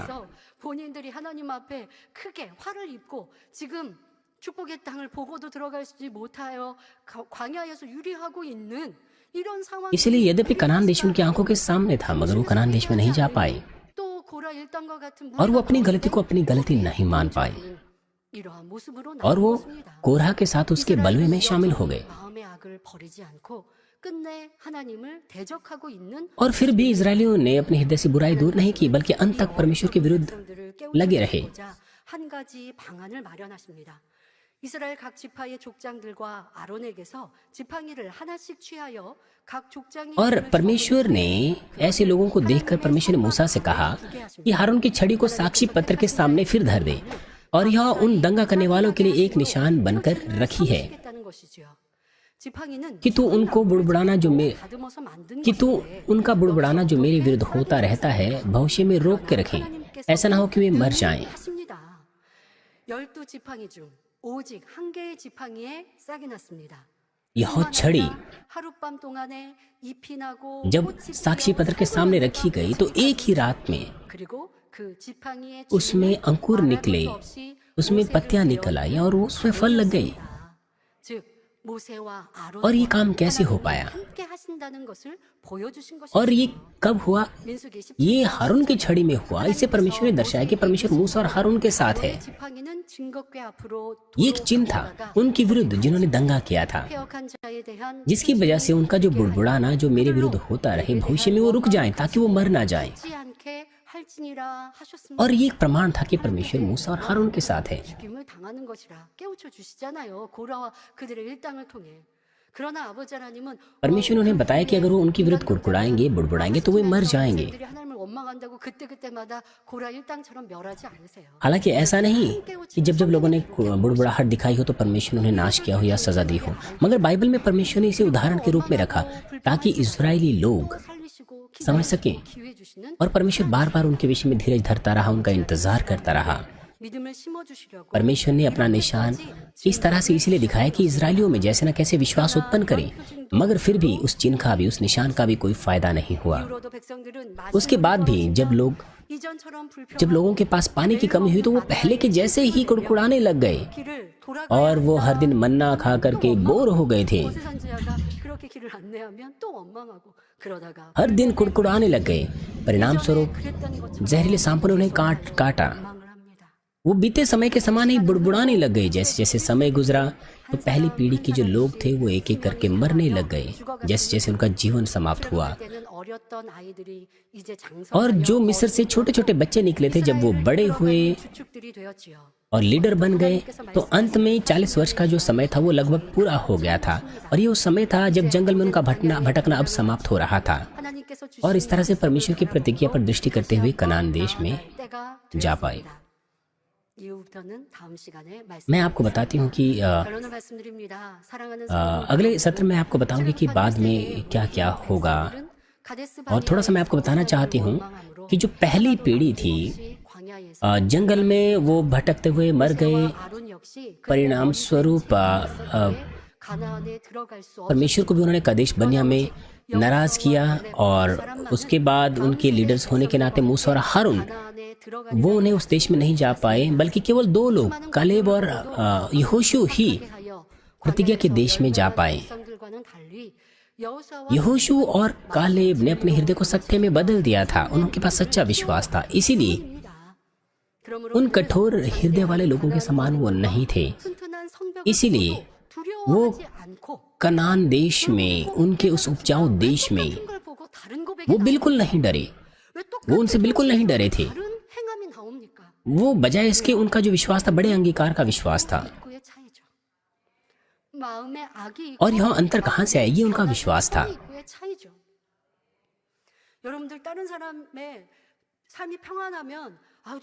इसलिए निर्भर करता है कि लोगों के अंदर बुराई है या नहीं, वो अपना मन बदलते हैं या नहीं। जब लोग शांति में जीवन जीते हैं तो कुछ लोग ऐसा सोच सकते हैं, मेरा मतलब है यहाँ पर कालेब और यहोशू उन्होंने बड़े साहस से अंगीकार किया कि अगर परमेश्वर हमसे प्रसन्न हो तो वो ये देश हमें सौंप देगा। मुझे आशा है कि यह अंगीकार आपका भी अंगीकार हो। उनका अंगीकार हम पर भी लागू होता है। यदि परमेश्वर हमसे प्रसन्न हो तो कुछ भी संभव है। अगर आप असंभव परिस्थिति में हो लेकिन परमेश्वर के पुत्र पुत्री होने के नाते अगर आप परमेश्वर को प्रसन्न करें तो सब कुछ का समाधान मिल सकता है, सिर्फ अगर आप परमेश्वर को प्रसन्न करें। मेरा मतलब है आत्मिक विश्वास से ही आप परमेश्वर को प्रसन्न कर सकते हैं। आत्मिक विश्वास से यहोशू और कालेब परमेश्वर को प्रसन्न कर पाए। बाइबल में लिखा है, सो जैसा पवित्र आत्मा कहता है कि यदि आज तुम उसका शब्द सुनो तो अपने मन को कठोर ना करो, जैसा कि क्रोध दिलाने वाले के समय और परीक्षा के दिन जंगल में किया था। और एक और आयत हमें कहती है, क्योंकि हम मसीह के भागी हुए हैं, यदि हम अपने प्रथम भरोसे पर अंत तक दृढ़ता से स्थिर रहें। जैसे कि कहा गया, हमें अंत तक उस विश्वास को थामे रखना चाहिए, जो आशा हमने सबसे पहले शुरू की थी। यदि आप नए यरूशलेम का लक्ष्य रखें, तो जब आपके अंदर कमियां क्यों ना हो, जब आप मार्ग में मुश्किलों का सामना क्यों ना करें, आपकी आशा नहीं बदलनी चाहिए। विश्वास के कार्य जैसे कि निरंतर प्रार्थना करना, विश्वास योग्यता से काम करना, अपने हृदय का खतना करना, ये काम नहीं बदलने चाहिए। कुछ लोग अंगीकार करते हैं कि जब सीनियर पास्टर वापस आएंगे तब मैं मेहनत से काम करूंगा। ये दर्शाता है कि आपका हृदय पहले ही बदल चुका है। जब परमेश्वर, मेरा मतलब है संसार ये कोई आसान जगह नहीं है। आपको परमेश्वर को प्रसन्न करना, उसे बुद्धि मांगनी है। अगर परमेश्वर, मेरा मतलब है परमेश्वर को हमें प्रसन्न करना है। कुछ लोग कहते हैं जब सीनियर पास्टर वापस आएंगे तब मैं मेहनत करूंगा। वो उन 10 जासूसों के समान है। हमें अभी मेहनत करने हैं। हमारे पास बदलने वाला मन नहीं होना चाहिए। मुझे आशा है कि आप दृढ़ रहें, यहोशू और कालेब के समान अपनी हर परिस्थिति में, और परमेश्वर को प्रसन्न करें और इस तरह से अपनी हर प्रार्थना के उत्तर पाएं, आत्मा और देह में। ऐसा करने के द्वारा मैं प्रभु के नाम से प्रार्थना करती हूँ कि आप केवल आगे बढ़ते रहें निरंतर, जब तक कि हम अपने तमाम कामों को पूरा ना करें और नए यरूशलेम की महिमा में भागी ना हो, जिसकी प्रतिज्ञा हमसे की गई है। आइए आज के संदेश पर सोचते हुए सभी लोग साथ मिलकर प्रार्थना करेंगे। 또한 40년의 광야 연단이 왜 필요했는지, 또한 그 길 끝에 여전히 변화되지 않아 고라 일당의 반역이 나타났던 것을 봅니다. 우리는 그런 어리석은 자가 되지 적인 믿음을 갖는 만민의 모든 성도님들 되게 하여 주옵소서. 감사드리며 우리 주 예수 그리스도 이름으로 기도하옵나이다. 아멘. 영상을 통한 당회장님의 환자를 위한 기도를 받겠습니다. 아픈 곳이나 연약한 곳 위에 손을 얹고 기도 받으시고, 아프지 않는 분들은 가슴에 손을 얹고 마음에 손을 위해 ये बीमारों के लिए प्रार्थनाओं को ग्रहण करने का समय होगा। अगर आप बीमार हैं, अपना हाथ अपनी छाती पर रखें, और अगर आप बीमार नहीं है, अपना हाथ, मेरा मतलब अगर आप बीमार हैं, अपना हाथ अपने बीमारों के ऊपर रखें। बीमार नहीं है तो अपना हाथ अपनी छाती पर रखें। अपने हृदय की इच्छाओं की इस प्रार्थना को ग्रहण करें। हालेलुया। सर्वशक्तिमान हमारे प्रेमी पिता परमेश्वर अपना हाथ तमाम विश्वासियों पर रखे जो इस वक्त इस प्रार्थना को ग्रहण कर रहे हैं। समय और दूरी को मिटाते हुए अपना हाथ उन तमाम लोगों पर रखे जो शाखा और संघी कलीसियाओं में और जीसीएन पर और सैटेलाइट के द्वारा संसार भर में इस प्रार्थना को ग्रहण कर रहे हैं। हृदय से विश्वास करने के योग्य उन्हें विश्वास दीजिए। तमाम नकारात्मक विचार और शक दूर कीजिए। सिर से लेकर पैर तक तमाम अंदरूनी अंग, कोशिकाएं, ऊतक और तंत्रिकाएं, और जो भी बीमार अंग है उन्हें पवित्र आत्मा की आग के द्वारा जला दीजिए और मूल ज्योति के द्वारा। यीशु मसीह के नाम से मैं आज्ञा देता हूँ, शत्रु, दुष्ट और शैतान, तमाम बीमारियां, रोगाणु, विषाणु और निर्बलताएं दूर हो, ज्योति आ जाएं। कृपया उनके तमाम असाध्य और अंतकारी रोग पवित्र आत्मा की आग के द्वारा जला दीजिए और मूल ज्योति के द्वारा तमाम प्रकार की महामारियां, मलेरिया सहित दूर कीजिए। तमाम संक्रामक रोग जैसे कि जुकाम और बुखार उनसे दूर हो, उन्हें सुरक्षा दीजिए तमाम प्रकार के रोगाणुओं और विषाणुओं से। तमाम पेट, फेफड़े, जिगर, छाती, यूट्रेन और आंतों के कैंसर से चंगा कीजिए। एड्स, लुकीमिया, दिमागी रक्तघात, उच्च रक्तचाप, धीमा रक्तचाप, मधुमेह, थायराइड की समस्याएं, हृदय, फेफड़े, स्त्री रोग और तमाम सूजन और जलन दूर हो।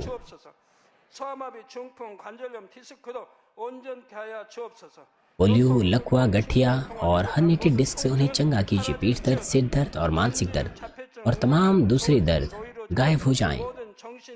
मिर्गी, स्वलीनता, उदासी, तंत्रिका रोग और दूसरी मानसिक बीमारियां उनसे दूर हो। तमाम प्रकार के लकवे खुल जाएं, उठें, चलें और कूदें। आंखें सामान्य देखने लगें, कान सामान्य सुनने लगे, अंधे देखने लगे, बहरे सुनने लगे और गूंगे बोलने लग जाएं। तमाम प्रकार के दुर्घटना के दुष्प्रभाव से उन्हें चंगा कीजिए। उनकी टूटी हड्डियां जोड़ दीजिए। उन्हें जलन से ठीक कीजिए। जलन और दहन संवेदना उनसे दूर हो। पिता, कोई दाग वहां न रह जाएं। सभी प्रकार की नशे की लत से, जहर पदार्थ और उनके इस्तेमाल से साफ हो जाओ। मृत कोशिकाओं तंत्रिकाओं को फिर से जला दीजिए, मृतकों को जला दीजिए। उन्हें गर्भधारण की आशीष दीजिए, आप गर्भधारण की आशीष प्राप्त करने पाएं। यीशु मसीह के नाम से मैं आज्ञा देता हूँ, शत्रु, दुष्ट और शैतान, हवाओं के सामर्थ्य के शासक, अंधकार की बुराई की सेनाएं और उनके दास दूर हो। बुरी, अशुद्ध, झूठी, धोखे की और अलग करने वाली आत्माएं और तमाम अंधकार के बल दूर हो। दुष्टता के तमाम बंधन खुल जाएं, अंधकार दूर हो, ज्योति आ जाए। पिता परमेश्वर, उन्हें ताकत दीजिए कि वे प्रार्थनाओं में पुकारें, पापों को दूर करने की सामर्थ्य दीजिए और वे पवित्र हो जाएं। जब उनका प्राण समृद्ध होता है, सब बातों में वे भले चंगे रहे और उनके परिवारों में भी सुसमाचार का प्रचार हो। तमाम दुर्घटना और विपत्तियों से पूरे सप्ताह भर उन्हें सुरक्षा दीजिए और आशीष दीजिए कि एक समृद्ध जीवन बिना किसी समस्या के वे जीने पाएं। पवित्र आत्मा के अग्नि में बाड़े में स्वर्गीय सेना, स्वर्गदूतों और अपनी धधकती आंखों के द्वारा अपने सभी बच्चों को, उनके घर, कार्यशालाओं और व्यापारों को सुरक्षा दीजिए। विद्यार्थियों को बुद्धि और समझ दीजिए, जोश और जुनून, मेहनत से पढ़ाई करने के लिए उन्हें दीजिए। उनका हृदय और मन संसारिक चीजों से बचाएं और वो परमेश्वर को और भी अधिक जोश के साथ प्रेम करने पाएं। आपके बच्चे चाहे खाएं, पीएं या जो कुछ भी करें, इन सब में वो अपना जीवन पिता परमेश्वर आपको महिमा देते हुए जीने पाएं। जीवित परमेश्वर की गवाही वो ये कहकर देने पाएं कि मैं परमेश्वर से मिला हूँ, मैंने परमेश्वर का अनुभव किया है और उसे उत्तर और आशीषें प्राप्त किए हैं। पिता परमेश्वर, आपका धन्यवाद। सारी महिमा केवल आपको मिले। प्रभु यीशु मसीह के नाम से मैं प्रार्थना करता हूँ, आमीन। 찬양 61장 사랑하시는 제단을 부르시면서 준비하신 헌금 드리시겠습니다. आइए साथ मिलकर माननीय स्तुति करेंगे और अपनी भेंटें देंगे।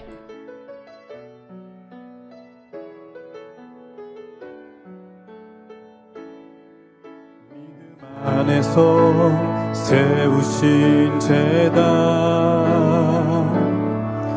오직 순종으로 이루어온 제단 아버지의 사랑 가운데 열매 맺혀온 제단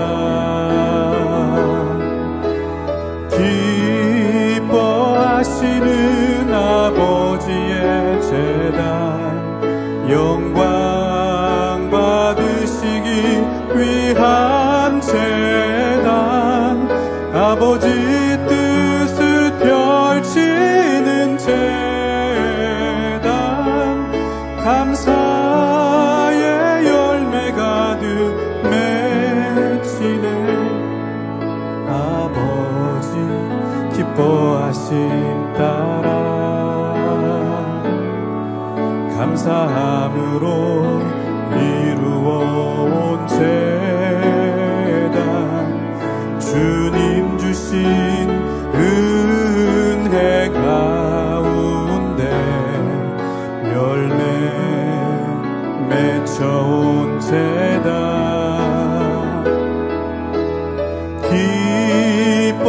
기뻐하시는 아버지의 제단 영광 받으시기 위한 제단 아버지 뜻을 펼치는 제단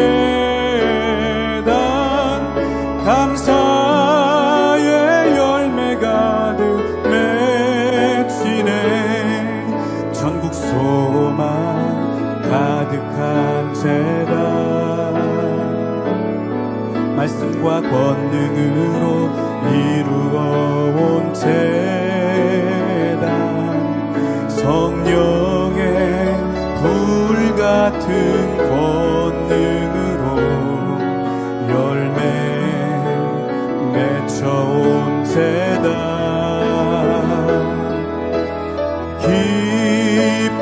기뻐하시는 아버지의 제단 영광 받으시기 위한 제단 아버지 뜻을 펼치는 제단 감사 맺히네. 중국 이교구 75세 윤금옥 집사님 간증입니다. 만성 위축성 위염과 과증식성 용종을 치료받았습니다. 저는 오래전부터 근무 여건 상실 ये गवाही हैं उन्होंने गैस्ट्राइटिस से चंगाई को प्राप्त किया है और साथ ही उनके पेट में ट्यूमर भी था। उन्हें पाचन की समस्या होती थी, पेट दर्द होता था। 과증식성 용종이 있다는 소견을 받았습니다. मगर जब उन्होंने चेकअप किया तो पता चला कि उन्हें गैस्ट्राइटिस है और उनके पेट में ट्यूमर है।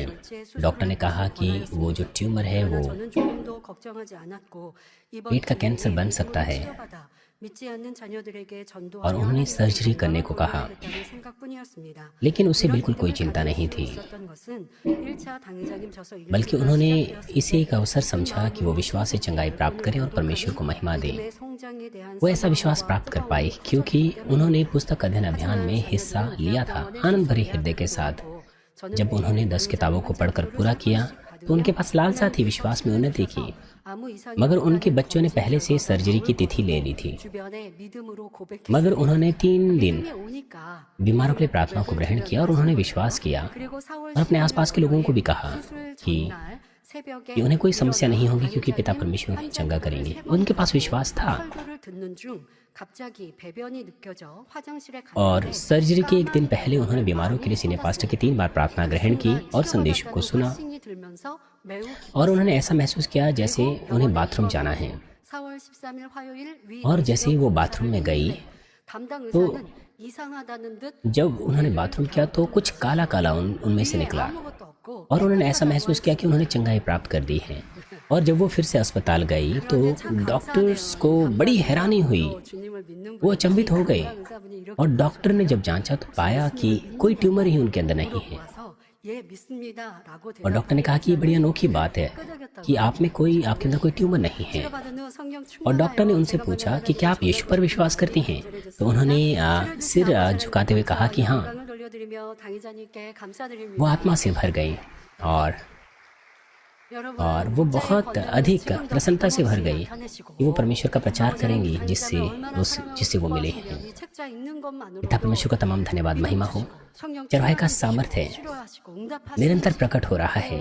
뭐 सिर्फ पुस्तक अध्ययन अभियान में शामिल होने के द्वारा पिता परमेश्वर ने उन्हें आत्मा की भरपूरी दी और उन्हें चंगा किया। 잘 되었다는 간증도 있는데요. 다음 주에 एक और गवाही है मेरे पास। 간증을 매주 가지고 올라왔다가 못 해드리고 가요. 근데 사실 이번 주에 못하면 다음 주에 अगले सप्ताह में वो गवाही आपको बताऊंगी। 새로운 간증이 오니까 मेरे पास बहुत सी गवाहियां हैं बताने के लिए, लेकिन समय की कमी की वजह से वो सारी मैं आपको नहीं बता पाती हूँ। 비서실에서는 체크하시고요. 예, एक और गवाही है मेरे पास, 1차 당의자님 저서 읽기 대회 저서 읽기를 बहुत ही रोचक गवाही है। 치료하시고 응답하시고 축복하시고 우리 영혼이 पुस्तक अध्ययन अभियान 여러분들 में जब लोग शामिल हुए तो उन्होंने चंगाइयाँ और उत्तर प्राप्त करने का अनुभव किया और पिता परमेश्वर ने हमारे प्राण को भी समृद्ध किया। आप इस बात को जानते हैं। 되시기를 바랍니다. 드린 예물 위해 기도하겠습니다. इसलिए ये दूसरा अभियान भी आज से शुरू हो गया है। मुझे आशा है कि आप उसमें शामिल हो सकें और बहुत सा उत्तर और आशीष प्राप्त कर सकें। 개인적으로 가나안 성전 건축원금, GCN 방송 성경금 드립니다. 작정했던 예물도 드립니다. पिता, हमने दशमांश, धन्यवाद की भेंटें, दान मदद की भेंटें, रविवार की भेंटें और मिशन की भेंटें दी है 마음의 소원 और साथ ही हमने भवन निर्माण के लिए भी विशेष वाचा की उभरती हुई भेंटें दी हैं।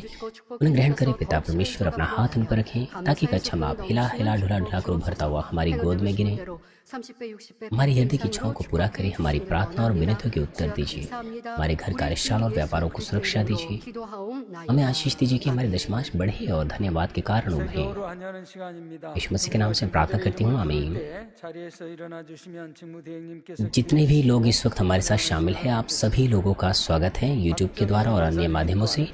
जैसे कि सुबह भी इस बात की सूचना आपको दी गई कि आने वाले 4, 5 और 6 तारीख को, 이복순 यानी कि मंगलवार से, 성도님, कल के बाद मंगलवार से 4, 5 और 6 तारीख को 자 성도님, शाम रात 7:30 बजे चंगाई एवं जागृति सभा होगी हमारे पास्टर किम की अगुवाई में। 하나님의 자녀들 몸 कृपया आप सभी लोग और लोगों को भी इसके बारे में बताएं और लोगों को भी लिंक शेयर करें ताकि बहुत से लोग चंगाई और आशीष प्राप्त कर सकें। आइए हम प्रार्थना में जाएंगे। नए लोगों के लिए प्रार्थना की जाएगी। और पिता आपके बच्चों ने इस कलीसिया में पंजीकृत किया है। स्वर्ग में उन्हें मानवीय सेंट्रल चर्च की भेंट के रूप में सील कीजिए। उनका आत्मा और देह स्वस्थ रहें। उन्हें ताकत, अनुग्रह और पवित्र आत्मा की भरपूरी दीजिए कि वे संसार को जीत लें। उन्हें आशीष दीजिए कि वे उत्सुकता से मिले, खोजे, अनुभव करें और आपको महिमा दें। वो आपको प्रेम करें और आपका प्रेम पाएं। अपने राज्य की उनकी अगुवाई कीजिए। आपका धन्यवाद। हमारे प्रभु यीशु मसीह के नाम से मैं प्रार्थना करती हूँ, 아멘. 주의 이름으로 아멘. 환영합니다. हम आपका स्वागत करते हैं हमारे प्रभु के नाम में। 주기도 문하심으로 주일 저녁 예배를 마치겠습니다. आइए हम इस सभा को प्रभु की प्रार्थना से समाप्त करेंगे।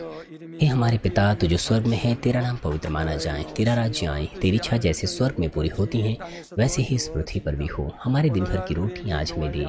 जिस प्रकार हमने अपने अपराधियों को क्षमा किया है वैसे ही तू भी हमारे अपराधों को क्षमा कर। हमें परीक्षा में ना ला परंतु बुराई से बचा, क्योंकि राज्य, पराक्रम और महिमा सदा तेरे ही हैं। 나라와 권세와 아멘. 영광이 아버지께 영원히 싸움나이다.